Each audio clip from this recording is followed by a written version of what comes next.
3대 사명에 대해서 우리 한번 살펴보도록 하겠습니다. 11과 교회의 3대 사명.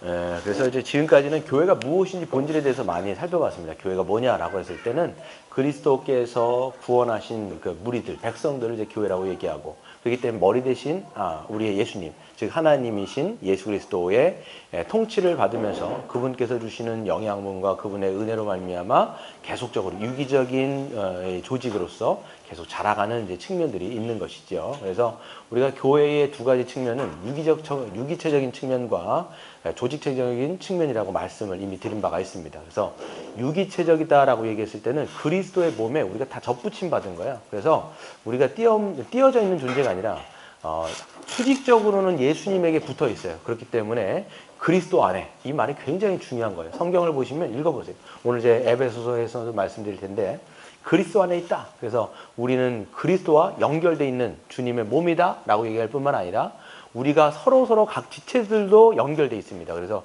우리가 독립적인 존재가 아니에요. 물론 우리의 몸은 개별적인 존재이지만 그리스도 안으로 우리는 이미 들어왔기 때문에 영적으로는 같이 연결되어 있습니다. 저와 여러분이, 그리고 여러분 서로가 그리스도의 몸에 붙어 있다라고 말씀을 드렸습니다. 그래서 우리가 이게 뭐 피부 같은 게 조직이지 않습니까? 이게 다 유기적인 연합이에요. 그래서 성경도 우리가 유기적인 연합이다. 그래서 고린도전서 같은 데는 누구는 팔, 누구는 다리, 누구는 손, 누구는 발가락, 뭐 이런 식으로 다 연결돼서 붙어 있다라고 유기체적인 조직으로 이야기합니다.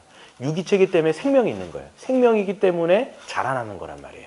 그래서 교회는요, 하나님의 생명이 있는 공동체이기 때문에 자라나지 않을 수가 없다라는 것들을 여러분 아셔야 됩니다. 생명은요, 스스로 존재 자체가 증명이에요. 생명 자체가 보세요. 생명은 뭐 증명해라 이게 아니라 생명 자체가 증거라고요. 그게 바로 교회라는 거 아시고, 그렇지만 유기체적인 연합 가운데 이 조직체도 있습니다. 왜냐하면 이 세상이 아직까지 죄로 물들어 있고요. 아직 예수님이 오시지 않았기 때문에, 그러니까 초림하셨지만 재림하시지 않았기 때문에 재림하시기 전까지는 악한 이 세상 가운데 이 교회가 이제 나그네와 같이 살아가는 거죠. 근데 이제 교회를 하나님이 돌보시기 위해서 조직을 세우십니다. 그게 바로 조직체적인 측면이에요. 이스라엘 백성들 구약 성경에 보시면 구약 성경에서도 조직이 있습니다. 하나님께서 이제 가나안 땅으로 들어갈 때에 조직을 막 세우시는데 거기서 보시면 20세 이상 20세에서 60세까지 전체 이제 숫자를 세개하고 전쟁할 수 있는 사람들을 뽑습니다. 그리고 거기서 이제 사람들, 각 리더들을 세우면서 조직을 갖추는데 마찬가지입니다. 이 교회도 조직이라고 있는 게 있어요. 이 유기체적인 존재 위에 조직이 세워지는 것이죠. 그래서 조직으로 연결되었을 때 있는 게 뭐냐? 바로 직분자예요.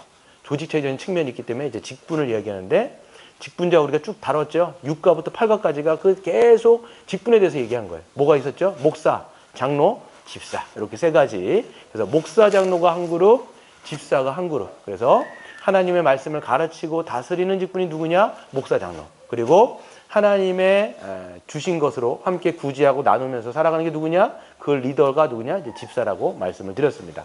그렇게 이야기하면서 교회가 이제 유기체적인 측면도 이제 분명하고 조직체적인 측면도 잘 직분자를 세워가지고 자기의 역할들을 잘 감당하면 감당할수록 교회는 건강해져요.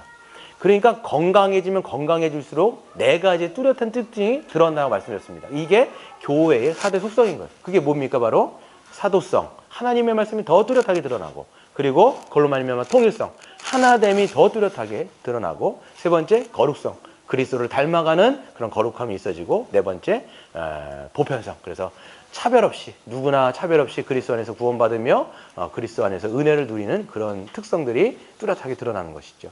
그리고 이 4대 속성을 지키기 위해서 세 가지 표지를 얘기하는 게 3대 표지입니다. 그게 뭐였습니까? 말씀의 바른 선포, 두 번째 성례를 신실하게 집행하고 권징을 제대로 하는 것, 그것을 통해서 교회는 더 교회답게 되어진다라는 것이 지난주까지의 간략한 브리핑이었습니다. 내용이었던 거죠.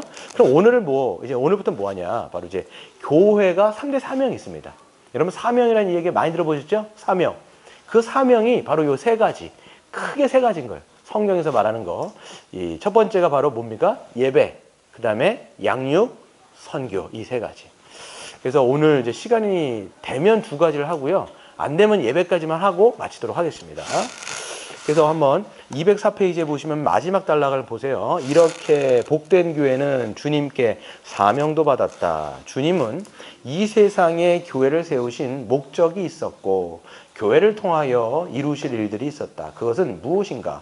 교회의 사명은 무엇인가? 우리가 날마다 관심을 갖고 애써야 할 목표는 무엇인가? 그랬어요. 하나님께서 우리를 이제 이 땅 가운데 교회를 세우셨단 말이에요. 그냥 세우신 게 아닐 거래요. 분명히 하나님은 목적과 계획이 있습니다. 그냥 우연이라는 게 없는 거예요. 하나님은 반드시 뭔가를 우리를 부르신 것도 목적이 있고 계획이 있어요. 그러니까 각 사람의 인생 가운데 계획 없는 인생이 아무도 없다고요. 그러니까 우연히 우리가 부름받고 우연히 이 땅 가운데 태어나갖고 우연히 뭔가를 하는 게 아니라는 거예요. 지금 모든 인생은 다 하나님의 목적과 계획이 있는 것처럼 주님이 부르신 이 거대한 하나님의 공동체인 교회도 당연히 목적과 계획이 있다는 거예요. 그 목적과 계획을 알 때야 비로소 교회가 올바른 방향으로 항해를 할 수 있어요. 그래서 이 땅 가운데 교회를 이제 나그네라고 이야기도 하고 뭡니까 풍랑을 거치면서 항해를 한단 말이에요. 그럼 뭐가 있어야 돼요? 분명한 목표가 있어야 돼요. 분명한 목적 지점이 있어야 된단 말이에요. 이 타켓을 잃어버리게 되어지면 배라고 얘기하면 아무데나 가버리고 인간이라고 얘기하면 방황해 버리는 거예요. 교회도 마찬가지로 이 세 가지의 목적을 분명히 알 때 교회가 교회로서 가야 될 방향을 분명하게 잡을 수 있다는 것이죠. 우리 205페이지 한번 보도록 하겠습니다. 교회의 첫 번째 사명 한번 같이 읽어볼까요? 시작. 교회의 첫 번째 사명, 교회의 존재 목적인 예배. 그렇습니다. 그래서 하나님은 우리를 왜 부르셨냐? 한마디로 얘기하면 예배하기 위해서 부르신 거예요. 이걸 여러분 오늘 알고 가셨으면 좋겠어요. 그러니까 교회는 뭘 해야 되냐? 잠깐 뭐 하려고 하지 말고 예배가 가장 기본이요, 가장 중요한 것이고 가장 핵심이에요. 그러니까 예배 없는데 다른 뭐 선교한다고 예배는 다 무너져 있는데 이게 제대로 될 수가 없어요. 예배 안에서 하나님의 존재의 영광을 알고 그 존재를 기뻐할 때 이 예배를 통해서 이 교회 존재 자체의 어떤 이제 목적과 이유가 드러난다는 것이죠. 에베소서를 한번 제가 읽도록 하겠습니다. 한 절 한 절 여러분 따라 보시면서 해석을 해드릴게요. 에베소서 1장 3절부터 14절은요 굉장히 중요한 구절이기도 하고요. 여러분에게 몇 번을 했기 때문에 여러분들 보시면 이해가 될 겁니다. 3절에 보시면 찬송하리로다. 사도 바울이 얘기하죠. 찬송하리로다. 왜 찬송해야 될까요? 보시면 하나님 곧 우리 주 예수 그리스도의 아버지께서 성부 하나님이죠. 그리스도 안에서, 그리스도가 누구예요? 예수 그리스도 안에서 하늘에 속한 모든 신령한 복을 우리에게 주셨기 때문에 찬송하십시오라고 얘기하는 거예요. 찬송의 목적과 이유가 뭐예요? 신령한 복을 다 줬다라는 거예요. 이게 중요한 겁니다, 여러분. 하나님이 그리스도 안에서 하늘에 속한 모든 신령한 복을 우리에게 주셨다예요. 여기서 지금 진행형이 아니에요. 주신다가 아니에요. 주실 거라도 아니에요. 주셨다 과거로 끝나버립니다. 근데 어떤 복을 주셨어요? 하늘에 속한 모든 신령한 복을 다 주신 거예요. 여러분이 지금 그리스도 안에 있으면 모든 복을 받은 거예요? 안 받은 거예요? 다 받은 거예요. 이걸 여러분 믿으셔야 돼요. 그리스도 안에 있는 자는 다 받았다라는 거예요. 근데 우리가 생각하죠. 우리 실존을 생각하면 뭐 다 받았는데 나는 왜 이런가? 이게 다 받았는데 이 정도인가? 이렇게 생각해버리면 이게 이제 그리스도 안에 있는 복을 잘 모르기 때문인 거예요. 그래서 우리의 인생의 목표가 뭐냐면 하나님이 우리에게 어떤 복을 주셨는지를 알아야 돼요. 그래서 여러분 찬송가에도 보면 뭐라고 돼 있어요? 받은 복을 세어보라. 받은 복을 세어보아라. 이렇게 얘기하지 않습니까? 받은 복이 넘치는데 그거 모르면 안 돼요. 그러니까 모르면 사실 신자도 아니긴 한데요. 그러니까 신자는 조금 알 수 있는데 그걸 계속 눈을 열어가지고 우리가 이걸 봐야 됩니다. 그래야 찬양할 수 있어요. 그래야 예배할 수 있다는 거예요. 그래서 어떤 복을 주었느냐 이게 보시면 4절부터 6절까지가 성부 하나님이 우리에게 주신 복이에요. 여러분 하나님은 몇 분이세요? 한 분이죠. 세 분이지만 하나님이에요. 이걸 뭐라고 얘기해요? 삼위일체라고 얘기하는 거예요. 이게 기독교입니다, 여러분. 그래서 삼위일체, 삼위 하나님의 복을 이제 사도 바울이 기술을 하는데 3절부터 6절까지가 성부 하나님이 우리에게 어떤 복을 주셨는지를 기술하고 있고 7절부터 12절까지가 성자 예수님이 우리에게 주신 복에 대해서 기술하고 있고요. 그 다음에 13절부터 14절까지가 성령 하나님이 우리에게 어떤 복을 주셨는지를 기술하고 있다는 걸 여러분 정확하게 기억하세요. 그 그래 보세요. 성부 하나님이 어떤 복을 주셨을까요? 4절에 창세전에.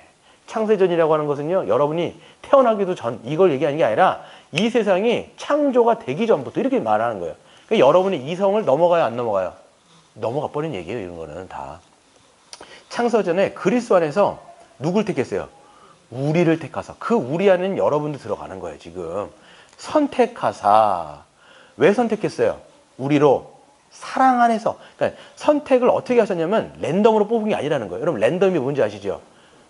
이게 뭐 이렇게 제비 뽑는 것처럼 여러분 구슬 같은 거 1번, 2번, 3번 해갖고 10번까지 여러분 구슬이 있어요. 그래서 하나님이 어떤 놈을 뽑을까 돌려보자 이렇게 하고 이게 랜덤이에요. 그래갖고 여러분을 뽑았다, 여러분을 뽑은 거예요, 안 뽑은 거예요? 그게 아니라는 거예요, 지금. 이렇게 하고 돌려가고 무작위로 막 뽑아갖고 이거 뽑았더니 얘는 아닌데 괜히 뽑아. 이렇게가 아니라는 거예요, 지금. 그냥 창세전에 여러분을 사랑 안에서.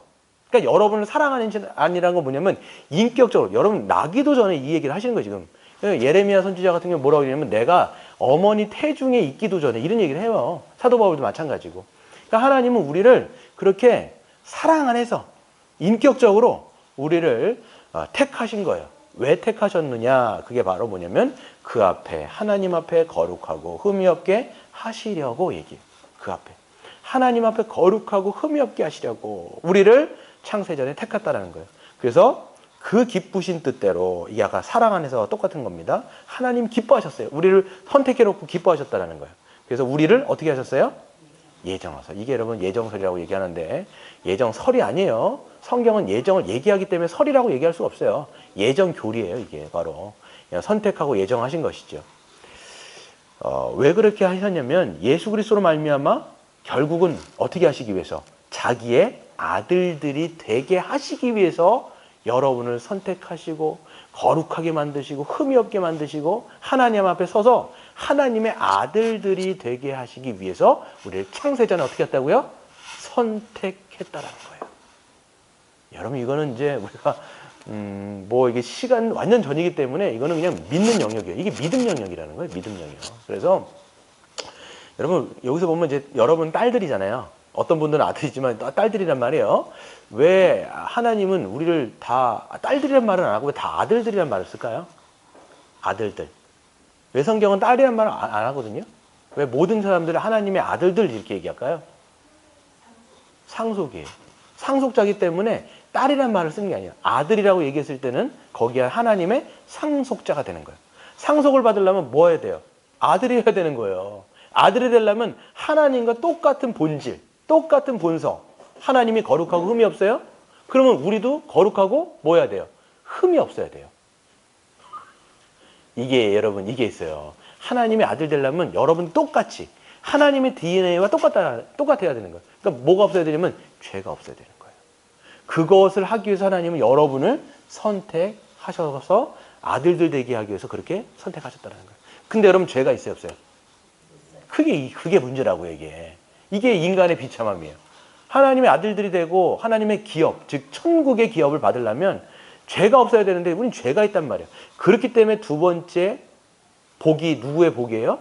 성자 예수님이 우리를 위해서 어떤 복을 주셨느냐? 이게 기술돼 있는 거예요. 그래서 보세요. 7절, 읽어볼게요. 6절은 한번 나중에 제가 읽고요.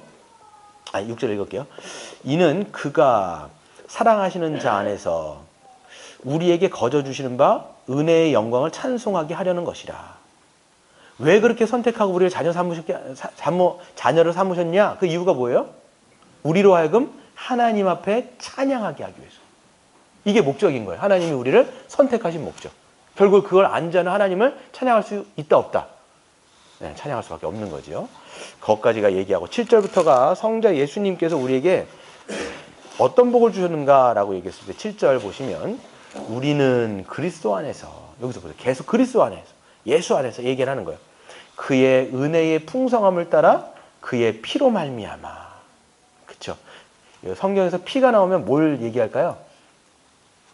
죽음이에요, 죽음. 십자가의 죽음이에요, 십자가의 죽음. 그래서 예수님의 죽음으로 말미암아, 십자가의 죽음으로 말미암아 속량 곧 죄사함을 받았느니라. 이건 거예요. 그러니까 하나님은 우리를 선택하셨는데 우리는 죄가 너무 많아요.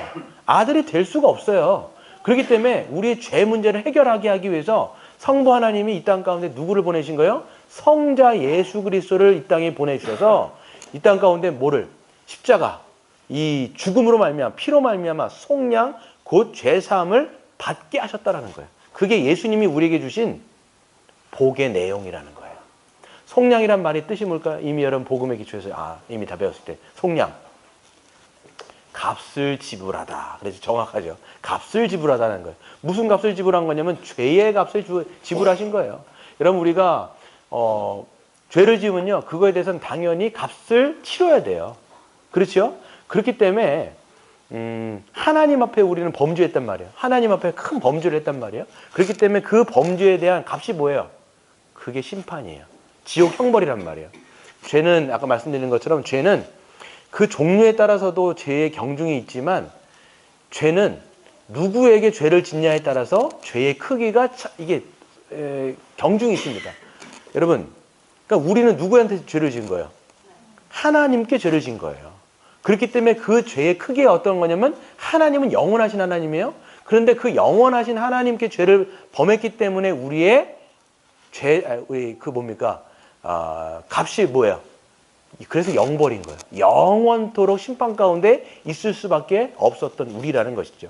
그런데 그런 죄를 받을 수밖에 없는 우리인데 하나님이 그의 아들을 보내셔서 속량이라는 거예요. 그래서 우리가 받아야 되는 하나님 앞에서의 그 심판과 진노와 그 저주를 누가 대신 감당한 거예요? 예수 그리스도께서 다 지불하셔서 십자가에서 죽었다라는 게 뭐냐면 내가 다 이루었다 말씀하신 거예요. 내가 다 너희들의 죄값을 내가 다 치렀다라고 얘기하는 게 내가 다 이루었다라고 하는 그 얘기인 것이죠. 그래서 속량과 죄사함을 받았다라고 얘기하는 거죠. 그럼 우리가 그리스도를 믿으면 우리의 죄의 값을 여러분이 치를 게 있을까요, 없을까요? 이제는 없는 거예요. 내가 하나님 앞에 이 죄의 값을 치를 수가 없는데 하나님이 이미 다 치르셨기 때문에 치러야 되는 대가는 아무것도 없어요. 여러분이 그리스도를 은혜 가운데 믿으면 이렇게 되는 거예요.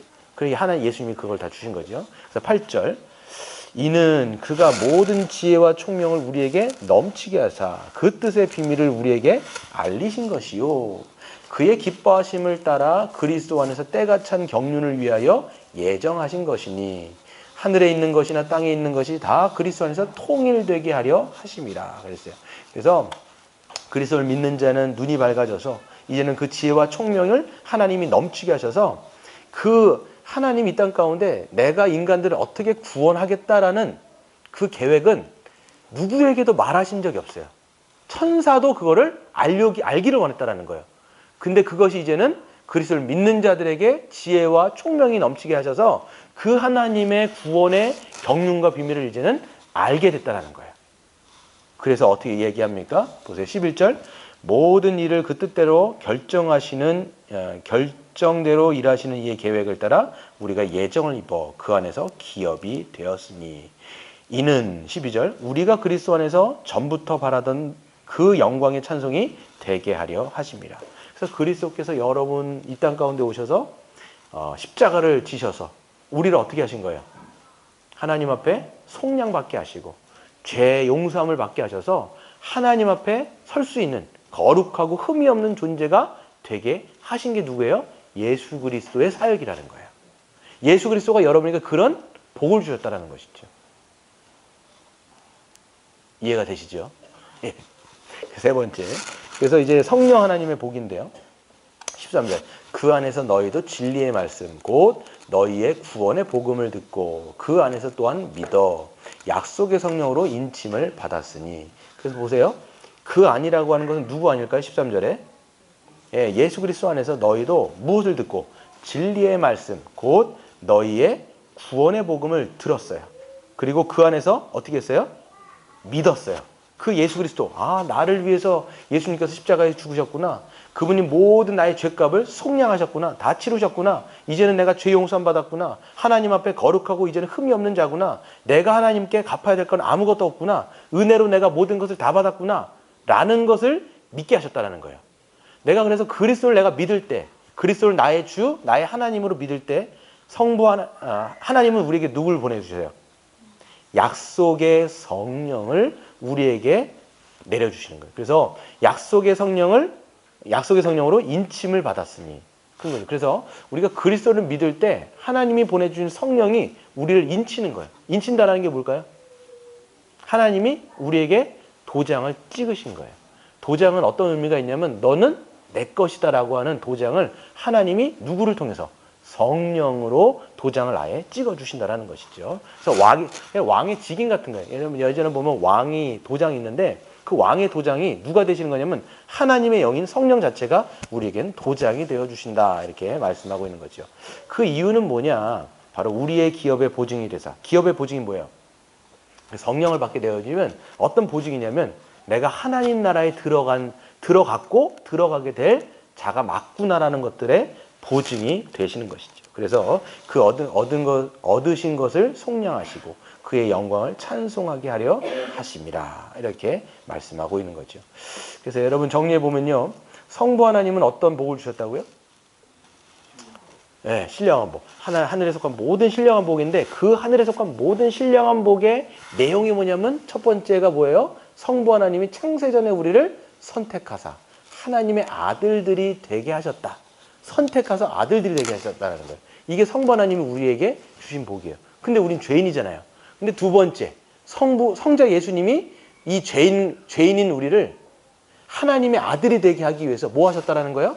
속량하시고 죄 용서함을 해주셔갖고 이제는 하나님 앞에 거룩하고 흠이 없는 자로 우리를 세워 주신 것이 누구예요? 성자 예수님이 우리에게 베풀어 주신 복이라는 것이죠. 근데 거기까지가 아니에요. 또 누가? 성령 하나님이 그리스도를 믿는 자에게 성령을 인쳐 주셔서 너는 내 거다라고 하는 왕의 도장을 땅땅땅 찍어 주셨다라는 거예요. 여기서 보면요. 우리의 구원을 위해서 누가 애를 쓰세요? 하나님인데 삼위 하나님이 다 여기서 사역을 하시는 거예요, 지금. 삼위 하나님이 우리의 구원을 위해서 삼위 하나님 전체가 다 움직이신다고요. 성부 하나님은 선택하시고 성자 예수님은 실질적으로 십자가를 지시고 성령 하나님은 믿는 자들에게 도장이 되셔갖고 그것을 하나님의 아들이라는 걸 확증해 주시고 이 세 가지의 복을 이 전체가 하나의 복이에요. 그래서 여러분 하늘에 속한 모든 신령한 복을 한마디로 얘기하면 뭘까요? 우리의 선택하고 십자가를 베풀어 주시고 성령을 부어주시고 다 이거 뭐라고 얘기할 수 있어요? 그걸 신령한 복이죠. 그 신령한 복의 내용을 정확하게 얘기하면 구원이라고 얘기하는 거예요, 이게. 그래서 구원이 가장 큰 복이에요, 여러분. 기독교에서 복이 뭐냐라고 얘기하면 구원이에요, 구원. 하나님 나라에 들어가는 자녀, 그 복을 얻은 게 여러분 이것만큼 여러분 큰 복이 어디 있을까요? 우리가 여러분 하나님 나라에 들어갈 만한 자격이 있어요, 없어요? 우리 없어요. 여러분 하나님 나라 들어갈 자격이 있을 것 같으세요? 저도 마찬가지고요. 있나요, 없나요? 없어요. 하나님 나라가 뭐예요? 우리 그냥 사실 지옥을 가야 마땅한 사람들이라고. 지옥을 가야. 영생이 아니라 영벌을 받아야 아주 합당한 자들이에요. 근데 그런 자들을 하나님께서 그냥 버려놓으시는 게 아니라 그런 자들을 창세부터 택하셔가지고 부르시고 그런 자를 위해서 아들을 보내시고 십자가에 그것도 달려보내시고 또 그런 자들을 위해서 성령까지 부어주셔가지고 아예 구원을 하신 거예요. 삼위 하나님의 구원의 프로젝트인 거예요. 그러니까 여러분 기독교의 복을 오해를 하게 되어지면 자꾸만 그러니까 여러분 구원의 복을 여러분 정확하게 알지 못하면 자꾸 어떤 생각을 하냐면 이런 내용을 읽으면서 이렇게 하는 거예요. 하늘에 속한 신령한 복을 다 주셨다면서 나는 왜 내 모양은 이 꼬라지가 왜 이러지? 이렇게 생각을 할 수밖에 없어요. 왜냐하면 그 사람이 생각하는 복은 어떤 물질적인 복이 될 수도 있고요. 다른 건강의 복이 될 수도 있고 물론 이거 하나님이 주시는 거 맞아요. 근데 진짜 하나님이 가장 우리에게 알기를 원하시고 가장 믿기를 원하시는 게 뭐냐면 이거예요. 이게 없어지면요. 이걸 모르면 다른 게 어떤 게 있을 때 이 복이 진짜라는 걸 모르면 자기가 진짜 못 받았다고 생각하는 거예요. 여러분 이 성경 전체가 여러분 그 얘기를 다 하는 거예요. 창세기서부터 요한계시록까지 다 그 얘기예요. 그렇죠? 창세기 보면 하나님 나라를 우리에게 주시려고 했지만 우리가 타락해서 쫓겨났고 하지만 예수님 때문에 다시 초대하셨고 예수님이 다시 오시는 요한계시록은 뭐예요? 새 하늘과 새 땅에 우리를 넣어주신다는 얘기예요. 그러면 구원에서 구원 얘기를 하는 거죠. 여기에 딴 뭔 얘기를 우리가 들어갈 게 뭐가 있겠습니까? 이걸 여러분 명확하게 아셔야 기독교인인 거예요. 그걸 모르면 개 아니겠죠. 예. 예. 앞에 내용을 예. 읽지 못했을 때는 예. 항상 그전에도 예. 이는 우리의 기업의 보증이 될 사람이 예. 있습니다. 예. 예. 그래서 이게 하늘나라의 기업을 생각을 안 하고 이 땅에서 성령님이 어떻게 우리의 기업이 보증이 예. 되나 이게 가장 궁금했거든요. 이게 앞에 내용을 문맥을 이해를 해야 이 예. 말씀이 이해가 됩니다. 그쵸. 예. 기업이라는 건 지금 우리는 하늘나라의 기업을 맞습니다. 얘기하는 건데 이 땅의 기업만을 생각한 거예요. 이게 앞뒤가 안 맞는 거라 이게. 그래서 기업이란 말은 구약 때부터 나온 거예요. 구약 때. 구약에서 이스라엘 백성들에게 기업은 가나안 땅이었어요. 이건 모형이죠. 하나님 나라의 모형이란 말이야. 그 결국 내가 너희들에게 기업으로 내가 끌고 갈 거야 라는 얘기는 뭐냐면 가나안 땅에 들어가게 할 거야. 다른 말로 하나님 나라에 들어가게 할 거야 이런 얘기예요. 신약의 성도들한테는 똑같은 얘기인 거예요. 너희를 내가 기업을 줄게. 그리스도 안에서 기업을 줄게. 이건 뭐냐면 너희를 결국은 내가 구원할 거야. 새하늘과 새 땅에 결국은 들어가게 할 거야. 이 얘기예요. 똑같은 거예요. 그래서 이걸 모르면 이제는 이제 어려우시는 거예요. 네, 그래서 기독교를 믿는데, 그러니까 예수 그리스도를 믿으면서도 자꾸만 이제 하나님이 말씀하시는 내용과 핀트가 자꾸 안 맞는 거예요. 그래서 뭐가 핀트가 안 맞아요. 그래서 신앙을 약간 왜곡해가고 자꾸 우리가 이제 뭡니까 이제 믿을 수가 있다라는 거죠. 그래서 이걸 정확하게 이제 알 때 비로소 교회의 존재가 무엇이냐 넘어가면요. 오늘 한 거만 해야 되겠네요. 한 강만. 네. 그래서 첫 번째 한번 같이 가보겠습니다. 시작. 교회의 첫 번째 사명은 예배다. 교회라는 존재 자체가 하나님께 대한 예배를 키운다는 거예요. 그러니까 교회가 뭐예요? 구원받은 자들의 무리예요. 성도, 거룩한 무리들 얘기할 때 구원받은 무리들 이렇게 얘기한단 말이에요. 그러니까 교회 자체가 구원받은 무리잖아요. 그러니까 그 존재 자체가 교회라는 존재 자체가 예배할 수밖에 없는 거예요. 하나님 저한테 이런 은혜 베풀어 주셨어요? 저 같은 자를 이렇게 구원하셨어요? 그러면 당연히 예배할 수밖에 없는 거죠. 그래서 1번 보세요. 하나님이 예수 그리스도 안에서 행하신 모든 것을 생각할 때 삼위 하나님이 여러분, 저와 여러분 같은 사람들을 위해서 하신 모든 것을 생각할 때 하나님께 감사와 찬양과 경배와 예배를 올려드리지 않을 수가 없어요. 그래서 은혜를 알면. 그래서 하나님은 그리스도 안에서 뭐예요? 모든 신령한 복을 주셨다. 아까 제가 설명한 거죠. 그 복이 뭐냐? 하나님은 그리스도 안에서 창세전부터 우리를 택하셨고 그 아들 예수 그리스도를 보내셔서 십자가에서 대신 죽게 하셨고 그래서 우리가 모든 죄를 사함받을 수 있게 하셨으며 우리가 그 구원의 복음을 듣고 믿을 때 성령으로 인치시고 보증하셨다. 이게 하늘에서 온 모든 신령한 복을 우리에게 주셨다라는 얘기예요. 이건 여러분 영적인 눈이 열린 자가 보는 거예요. 와 정말 이런 은혜가 주었구나. 이걸 우리가 뭐라고 얘기하면 믿음이라고 얘기하는 거예요. 믿음. 믿음. 그래서 하나님은 예수 그리스도를 살리시고 하늘에 올리시며 그의 보좌 우편 가운데 앉히셔서 교회와 만물을 다스리시는 이제는 주가 되셨습니다. 지금도 이 교회를 다스리고 계시며 우리 각 사람을 다스리고 계시는 거죠. 그래서 주 예수 그리스도는 성령을 보내셔서 교회를 세우시고 교회의 머리가 되시어 교회를 다스리실 뿐만 아니라 교회를 몸으로 삼으셔서 이제 지금도 충만하게 하고 계시다라는 것들을 우리가 알 수가 있는 거죠. 우리 박스 한번 읽어볼까요? 시작.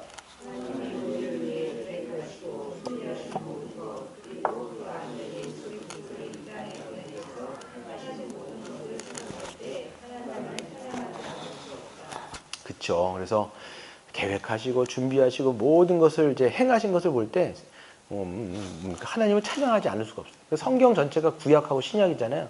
구약은 이런 죄인들을 위해서 메시아를 보낼 거야 라는 것이 구약이에요. 그리고 신약은 뭐예요? 그 메시아가 오셔갖고 십자가에 죽으신 거죠. 또 그분이 다시 오실 거다라는 걸 약속하는 내용 전체가 여러분 성경 구약과 신약인 겁니다. 그래서 그분이 행하신 걸 생각할 때 우리는 예배하지 않을 수가 없는 거죠. 그래서 하나님의 구원받은 백성, 즉 교회가 된 것 자체가 말로 다 할 수 없는 은혜예요. 우리가 지금 교회로 모여있다는 것 자체가 은혜라는 거예요. 그래서 하나님을 찬양하고 예배할 수밖에 없는 거죠. 두 번째 한번 읽어볼까요? 시작. 에베소 1장에서는 반복해서 하나님께 찬송을 드려야 한다고 강조한다. 그래서 찬송과 예배는 하나님의 뜻이에요. 오늘 아까 말씀했죠. 오늘 그 문단의 구조를 보면 하늘에 속한 모든 신령한 복. 그게 뭐냐? 성부 하나님은 이런 복을 주셨고 성자 예수님은 이런 복을 주셨고 성령 하나님은 이런 복을 주셨어. 근데 그 복이 끝나는 지점마다 그게 6절, 12절, 14절 이렇게 돼 있어요. 끝에마다 복의 내용을 서술한 다음에 끝나는 그 지점마다 이는 이렇게 돼 있어요. 이는 왜냐하면 너희에게 왜 이런 복을 줬냐면 이런 뜻이에요. 뭐라고 돼 있어요? 은혜의 영광을 찬양하게 하기 위해서. 왜 이렇게 구원하셨냐? 결국 우리를 하나님을 예배하게 하기 위해서. 하나님 감사합니다. 하나님 찬양합니다. 하나님 너무 좋아요. 하나님 저를 위해서 이렇게 하셨다고 너무 기뻐요. 이게 여러분 예배예요. 그래서 예배는요, 그냥 어떤 종교적인 형식이 아니라 한마디로 얘기하면 하나님을 자랑하는 게 예배예요. 애들이 할 때 우리 아빠 짱 이렇게 얘기하잖아요. 그걸 예배라고 하는 거예요. 그래서 여러분은 그래서 여러분 웨스트민스터 소유리 문답의 첫 번째가 뭐죠? 우리 인간의 첫 번째 존재됨의 목적이 뭡니까? 라고 얘기했을 때 뭐예요? 하나님을 기뻐하는 거예요. 하나님의 존재를 기뻐하는 거예요. 그분이 행하시고 그분 자체를 기뻐하고 즐거워하는 것이 신자의 목적인 거예요.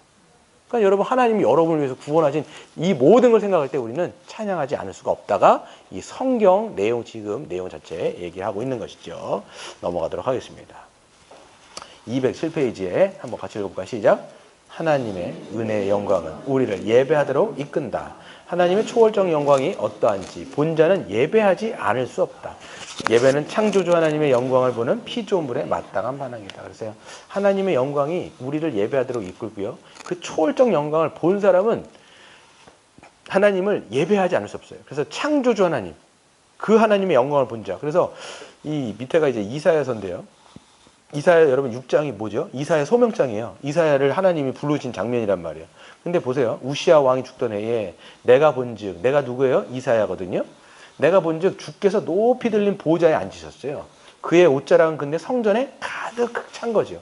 네, 거기에 누가 있냐면 스랍이 있습니다. 스랍이 이제 천사 같은 종류인데요. 피조물이에요, 얘네들도. 근데 스랍들이 모시고 섰는데 이 스랍의 날개가 6날개가 있어요. 그러니까 6쌍이 있는 거예요, 6쌍. 근데 그 6쌍이 어떻게 됩니까? 그 둘로는 자기의 얼굴을 가려요. 왜 얼굴을 가렸을까요? 피조물로서 하나님의 영광을 볼 수가 없는 거예요. 그러니까 두 개로는 자기의 두 눈을 가리고요. 얼굴을 가리고요. 그리고 그 둘로는 뭐를 합니까? 자기의 발을 가리는 거예요. 피조물의 수치를 가려서 그 영광의 하나님 앞에 쓰는 거예요. 그리고 세 번째는 뭐예요? 그 둘로는 날아야지. 그게 안 날면 어떻게 돼요? 떨어지는 거예요. 그러니까 이제 두 개는 두 쌍으로는 가리고 그 다음에 한 쌍으로는 계속 나는 거죠. 그러면서 얘기하는 게 뭐냐면 거룩하다 거룩하다 만군의 여호와의 영광이 온 땅에 충만하도다 라고 얘기하면서 스랍이 그렇게 천사들이 그렇게 하나님 앞에 영광의 찬송을 올리는 거죠. 그러니까 창조주 하나님의 영광을 본 자는요, 하나님의 그 창조의 그 영광이 압도되어서 하나님을 예배하지 않을 수가 없다라고 얘기할 수가 있습니다. 그래서 밑에 보시면 한번 같이 읽겠습니다. 시작. 하나님은 거룩하시며 의로우시다. 전지전능하시며 무소부지하시다. 또한 하나님은 무한히 지혜로우시며 사랑과 긍휼이 풍성하시다. 하나님은 창조주이시자 통치자이시며 심판주이시다. 하나님을 아는 자는 하나님을 찬양하지 않을 수 없다. 그래서 하나님의 속성을 알면 알수록 우리가 그 창조주 하나님이라는 게 뭐냐면 모든 만물을 다 만드시고 지으셨다는 얘기를 하는 거예요. 그런데 그분이 창조만 한 것이 아니라 지금도 통치, 다스리시며 섭리하시고 그분이 이끌어 가신다라는 거죠. 뿐만 아니라 그분은 다시 오셔서 어떻게 하세요? 심판하시는 거예요. 심판하시는 그 하나님. 그래서 우리는 그분 앞에 두려워서 사실 떨 수밖에 없습니다. 우리도 마찬가지로 이 스랍이 천사들도 이렇게 벌벌 떨면서 서는데 우리가 어찌 그 영광 가운데 그냥 막 설 수가 있겠냐고요. 하나님을 본 자는 사실 그렇기 때문에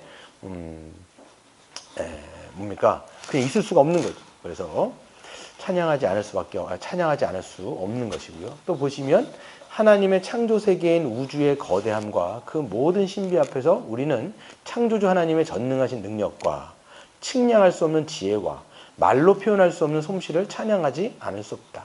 하늘이 하나님의 영광을 선포한다라고 얘기했을 때 하나님 그분 자체를 통해서도 우리가 압도되지만 하나님이 지으신 모든 세계의 만물을 보면서 거기 안에 담겨있는 하나님의 솜씨를 우리가 바라보면서 거기에 압도되기 때문에 또 우리는 찬양하지 않을 수가 없는 것이죠.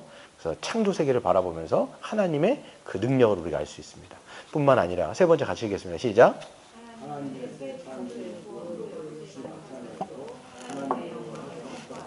하나님의 구원의 능력과 지혜와 하나님의 공의와 사랑이 모든 것이 예수 그리스도의 십자가에서 나타났다. 교회는 그 모든 한량없는 은혜를 거저받았다. 교회가 하나님의 영광을 선포한다. 그랬죠. 이 말이 뭐냐면 하나님의 하나님 되심이 드러났지만 아까도 어디에 드러났냐면 모든 세상 만물에 로마서 1장으로 말하면 모든 피조세계에 하나님을 알만한 것들이 다 들어가 있어요. 근데 그거 여러분 불신자들이 믿지 않는 사람들이 모든 세상의 만물을 바라보면서 야 이거 너무 아름답다 라고 얘기하면서 그 하나님을 찬양해요? 그렇지 않잖아요. 그런 걸 봐도 그냥 아름답다, 뭔가 신적인 존재가 있겠구나 라고 얘기하면서 하나님을 정확하게 알 수가 없습니다. 그렇지요? 그런데 하나님이 하나님의 하나님 되심을 가장 분명하게 계시하신 게 어디예요? 그게 십자가예요. 하나님의 하나님 되심, 하나님의 그 거룩하심, 하나님의 그 공의하심, 하나님의 그 사랑과 긍휼과 은혜가 완전히 분명하게 드러난 데가 어디냐면 예수 그리스도의 십자가예요. 그렇기 때문에 그 십자가를 통해서만이 우리가 분명하게 하나님을 알 수가 있어요. 여러분 하나님의 속성은요 거룩하시고 공의하세요. 그 말은 뭐냐면 죄를 참아 보실 수 없다는 얘기하는 거예요. 그리고 공의하다는 건 뭐냐면 죄에 대해서는 반드시 뭐 하신다? 심판하고 저주해요. 이게 하나님의 공의와 거룩입니다. 근데 하나님은 또 어떤 분이세요? 사랑과 긍휼과 은혜가 풍성하신 하나님이에요. 그러니까 이 두 가지가 여러분 같이 믹스가 안 될 것 같은데 믹스가 되는 자리가 어디냐면 십자가. 왜 그랬습니까? 십자가에서 뭘 나타낸 거예요? 하나님의 공의와 거룩이 아주 분명하게 나타났어요. 하나님이 얼마나 죄에 대해서 싫어하는지를 자기의 아들 예수 그리스도에게 모든 인류의 죄를 다 덮어 씌워가지고 거기다가 다 완전 처벌을 해버린 거예요. 그거 안 하면 구원을 할 수가 있어요, 없어요? 절대 없어요. 그러니까 우리가 하나님의 거룩을 모르면 어떤 생각을 하냐면 아유 뭐 그냥 구원하시면 되지 뭐 굳이 그 아들까지 갖다가 저렇게 십자가에 아주 멀쩡한 아들 갖다가 저렇게 비참하게 죽입니까? 왜 그냥 우리를 구원하시면 되는데 왜 그렇게 하세요? 그렇게 구원할 수가 없다라는 거예요. 하나님의 속성상 하나님은 거룩하고 공의하기 때문에 절대로 죄에 대해서는 그냥 넘어갈 수가 없는 거예요. 그렇기 때문에 그 죄를 다 어디다가 아들에게다 확 해가지고 죽여버린 거예요. 근데 거기에서 뭐가 또 드러나요? 하나님의 사랑. 거기에 누가 달렸어야 돼요? 저와 여러분들이 달렸어야 된단 말이에요. 왜? 죄인이니까. 근데 우리에게 쏟은 게 아니라 그 아들에게 쏟음을 통해서 뭐가 드러나냐면 하나님의 공의와 우리를 향한 사랑이 거기서 분명하게 드러나는 거예요. 그래서 십자가를 우리가 믿지 않으면 하나님을 알 수가 없어요. 그래서 여러분 하나님이 계시가 된데 가장 분명하게 계시가 된 게 뭐냐면 예수 그리스도의 십자가 자리예요. 그래서 여러분 보시면요. 세상에 종교가 크게 유일신을 믿는 데가 어디냐면 유대교, 그리고 이슬람교, 그리고 기독교예요. 근데 유대교도 그렇고 이슬람도 그렇고 기독교도 그렇고 구약을 다 믿어요. 유대인 구약 믿죠. 누굽니까? 이 이슬람도 구약을 믿어요. 왜냐하면 꾸란이라고 해갖고 구약 비슷하게 믿는단 말이에요. 알라라고 얘기하잖아요. 기독교인 구약 믿어요. 근데 뭐가 달라지는 거예요? 예수를 어떻게 보느냐에 따라서 이게 유대교냐 이슬람이냐 기독교냐 완전 달라지는 거예요. 유대교 예수님을 아예 안 믿죠. 그냥 이단의 괴수라고 얘기합니다. 유대인들 아직도 메시아라고 그러니까 메시아를 아직까지 기다리고 있어요. 이 사람들이 통곡의 벽에서 다 무너져 있는데 통곡의 벽에서 지금도 유대인들이 이 뚜껑 쓰고 울고 있어요. 그래서 그 통곡의 벽에서 있잖아요. 아직까지 메시아가 안 온 거예요. 기다리고 있어요. 이슬람 어떻게 됩니까? 이 예수를 선지자로 보는 거예요. 하나님의 독생하신 아들, 즉 하나님을 안 보고 그냥 선지자 중에 한 명인 거예요. 가장 탁월한 선지자가 누구냐면 마호메트인 거예요. 이 사람들은. 그러니까 예수를 그렇게 안 본다고요. 기독교인은 우리 어떻게 봐요? 예수님을 하나님의 아들인 거예요. 그래서 그 예수 그리스도를 하나님이 죽이심으로 하면 가장 분명하게 하나님의 하나님 되심을 드러낸 게 누구냐면 예수인 거예요. 예수가 가장 확실한 계시입니다. 그분을 어떻게 보느냐에 따라서 우리가 기독교인인지 유대인인지 이슬람인지 여러분 거기서 다 갈린다고 그래요. 그래서 두 번째 까지 마지막인데요. 시작.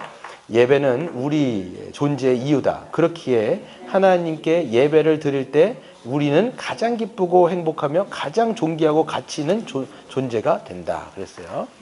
그래서 여러분 우리 존재 자체도 예배를 드릴 수밖에 없는 거죠. 그래서 교회는 구원에서 하나님의 영광의 최절정을 보고 놀라며 하나님께 예배를 드리는 거예요. 아까도 말씀드린 것처럼 우리는 십자가를 믿는 자로서 십자가를 통해서 구원받은 자이기 때문에 그 십자가를 통해서 뭘 맛본 거예요? 하나님의 영광의 절정을 맛본 거예요. 야, 이 하나님이 이런 거룩하심이 있구나. 이런 하나님의 사랑이 있구나. 정말 하나님을 사랑하지 않을 수가 없는 거예요. 그래서 스펄전 목사님이 얘기하잖아요. 예수 그리스도의 십자가를 알면, 정말 그걸 믿으면 예수 그리스도를 안 사랑할래야 사랑하지 않을 수가 없다고 얘기하는 거예요. 그래서 그 얘기를 하는 거예요. 십자가에서 하나님의 영광을 맛봤기 때문에. 그러니까 그게 우리를 예배로 이끈다라는 거죠. 그래서 박수 한번 읽어볼까요? 시작. 하나님의 영광을 보며 하나님을 예배할 때 우리는 하나님의 영광에 이르는 은혜도 누린다. 즉 하나님의 영광은 우리를 예배로 이끌 뿐만 아니라 하나님의 영광의 형상으로 변하도록 이끈다라고 얘기하는 거죠. 그래서 하나님의 영광을 여러분 계속 우리가 맛보는 겁니다. 십자가를 통해서 맛봤으면 계속 하나님의 말씀을 통해서 그 영광의 형상을 통해서 우리가 계속 그 예배로 나아가는 거죠. 두 번째 한번 읽겠습니다. 시작. 교회의 존재 이유는 예배다. 우리가 가장 원하는 것은 하나님을 예배하는 것이다. 우리는 하나님께 예배를 드릴 때 가장 존귀하고 가치 있는 복된 존재가 된다. 또한 우리는 예배를 드릴 때 가장 큰 기쁨과 행복을 누린다 그랬어요. 여러분, 십자가를 통해서 구원받은 자, 즉 교회는 예배를 드릴 수밖에 없잖아요. 그래서 예배를 드릴 때 가장 자신이 가치 있는 존재로서 자기를 인식하게 된다는 거죠. 그래서 예배를 드릴 때 가장 큰 기쁨과 행복을 누리는 거죠. 그래서 말씀을 선포할 때 말씀이 선포되는 자리 가운데 십자가가 드러나잖아요. 이런 은혜를 받았구나. 그러니까 예배하는 게 기쁠까요? 안 즐거울까요? 구원받은 자가. 당연히 기쁜 거예요. 왜냐하면 하나님의 은혜를 자꾸 확인하는 자리거든요. 하나님이 나를 얼마나 사랑하는지를 계속 확인하는 자리가 뭐냐면 예배하는 자리예요. 그러니까 예배는 기쁠 수밖에 없어요. 우리에게. 그렇죠? 세 번째. 교회는 예배를 드릴 때 하나님의 풍성한 은혜를 누리게 되죠. 그렇죠? 예배는 은혜의 방편들, 즉 말씀과 성례와 기도와 찬송이 집중되어 있습니다. 그렇기 때문에 예배를 드릴 때 우리는 하나님이 부어주시는 은혜로 큰 복을 누리게 되는 겁니다. 여러분, 그래서 뭐가 중요하냐면 공예배가 되게 중요한 거예요. 하나님이 우리에게 은혜를 베풀어 주시는 방편을 뭐라고 얘기하냐면 은혜의 방편 혹은 은혜의 수단, 이걸 이제 means of grace라고 얘기하는데, 하나님이 은혜를 베풀어 주시는 그 방편이 말씀, 성찬과 세례, 그리고 찬양, 기도, 이 모든 게 다 하나님이 은혜를 베풀어 주신 방편인데 그게 어디에 몰려 있어요? 공적 예배에 몰려 있다라는 거예요. 그렇기 때문에 하나님이 주시는 그 은혜가 몰려 있는 그 공적 예배를 드릴 때 우리는 하나님의 뭘 받는 거예요? 은혜를 받게 되어지고, 거기서 기쁨을 누리게 되어지고, 거기서 보람을 느끼게 되어지고, 그래서 거기서 충만함을 누리게 되는 게 바로 공적 예배라는 겁니다. 그래서 이 공예배를 굉장히 여러분 중요하게 생각을 하는 거죠. 마지막 네 번째 같이 읽어볼까요? 시작.